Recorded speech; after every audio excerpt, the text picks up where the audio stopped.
ਆ ਲਓ ਜੀ ਨਾੜ ਦੇ ਸਕਦੇ ਜੇ गिला नाड़ आ देखो गंदम जी सिल्ली हो गई आ हथ ना मरोड़िया नाड़ नहीं टुटन दिया। हालांकि गंदम गाउण का यह तरीका वा कि नाड़ जिहड़ा वा वो हथ ना मरोड़िया टुटना चाहिए वा। अस्सलाम वालेकुम दोस्तों, लो जी दोस्तों तुहाडी खिदमत के अंदर अज लैके आ गए हैं वीडियो न्यू होलैंड 850 2025 मॉडल। पिछे डायमंड वेट आ जी थ्रैशर 5.5 फुटी 2025 का मॉडल आ। 0 मीटर थ्रैशर आ और 0 मीटर ट्रैक्टर आ। पहले दिन ही जोड़ा वा इन्हें थ्रैशर से लाया वा। तकरीबन ये रात का 10 बजे का चलन दिया वा तो दिन दे होना मेरा ख्याल आ कोई 11-12 बज चुके हैं। तकरीबन 12-13 घंटे मुसलसल चल चुकिया वा। यदि मैं तुहानू परफॉर्मेंस भी चैक करवाउंदा वा और बिल्कुल स्लो RPM से ट्रैक्टर चल रहा वा। तकरीबन 1500-1400 1500 RPM से ट्रैक्टर चल रहा वा।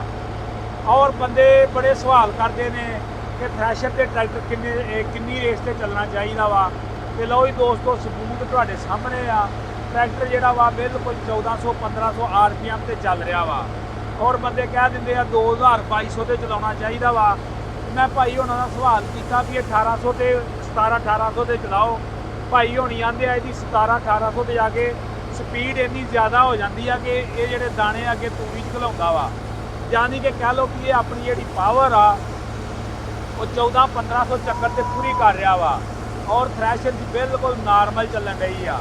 बाकी भाई सरगोधे वालियां दी 5.5 फुटी थ्रैशर आ।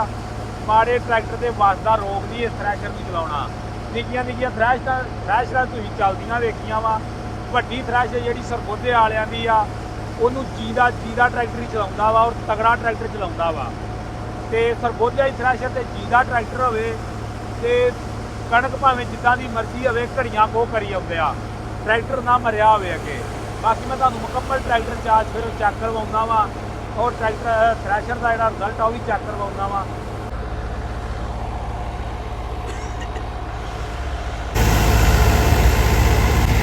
लो दोस्तों मुकम्मल मैं तुहानू ट्रैक्टर चैक करवाउंदा वा और ट्रैक्टर भी तुहानू दिखालदा भी ट्रैक्टर हुण तक चलिया कि ना वा।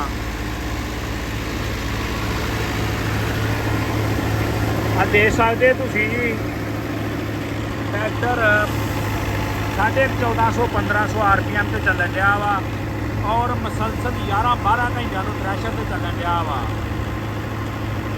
देख सकते तुसीं बिल्कुल नॉर्मल ट्रैक्टर चलन दिया वा। ते डीजल भी जिहड़ा वा वो भी लागे लगदा जांदा वा।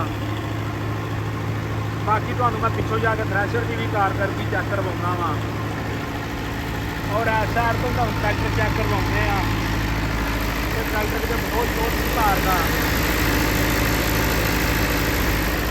देख सकते तुसीं दोस्तों बिल्कुल A1 चल रहा ट्रैक्टर और 5.5 फुटी थ्रैशर आ पिछे डायमंड वालियां दी। डायमंड जरी इंडस्ट्री रेलवे रोड सरगोधा और थ्रैशर हैगी 400 चल। आ देख सकते तुसीं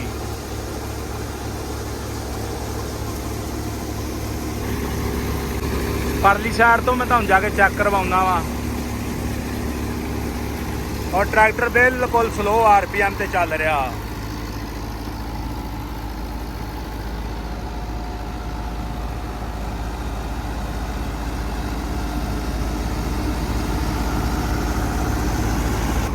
लो जी दोस्तों इस साइड तो देख लो जी ट्रैक्टर बिल्कुल नॉर्मल चल रहा जी।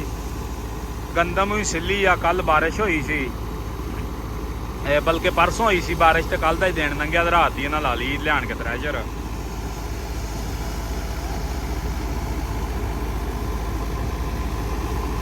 बाकी जी ये सरगोधे वालियां दी थ्रैशर ते लेबर भी जींदी जागदी चाहिदी आ। माड़ी लेबर के वास्ता रोग नहीं इस थ्रैशर से चलना।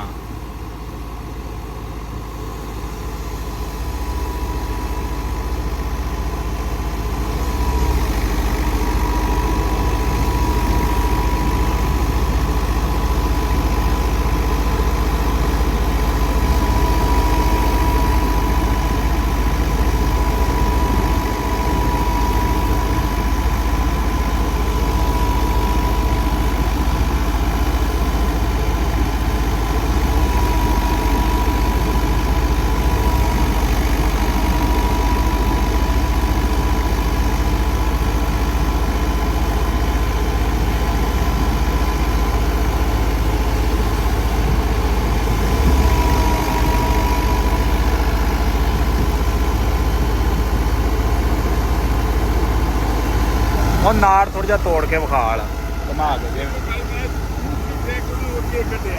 ਸਹੀ ਆ ਮੈਂ ਇਹਦੇ ਨਾਲ ਦਾ ਫੁੱਲ ਨਾ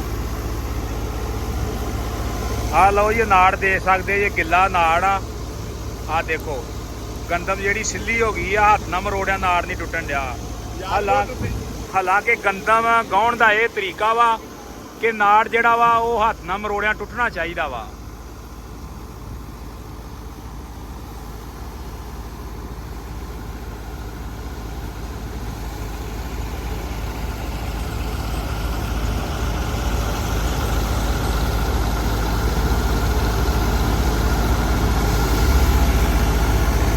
ਬਾਕੀ ਬੈਕ ਸਾਈਡ ਤੋਂ ਦਾਣਿਆਂ ਦਾ ਰਿਜ਼ਲਟ ਵੀ ਤੁਹਾਨੂੰ ਚੈੱਕ ਕਰਵਾਉਂਦੇ ਆ।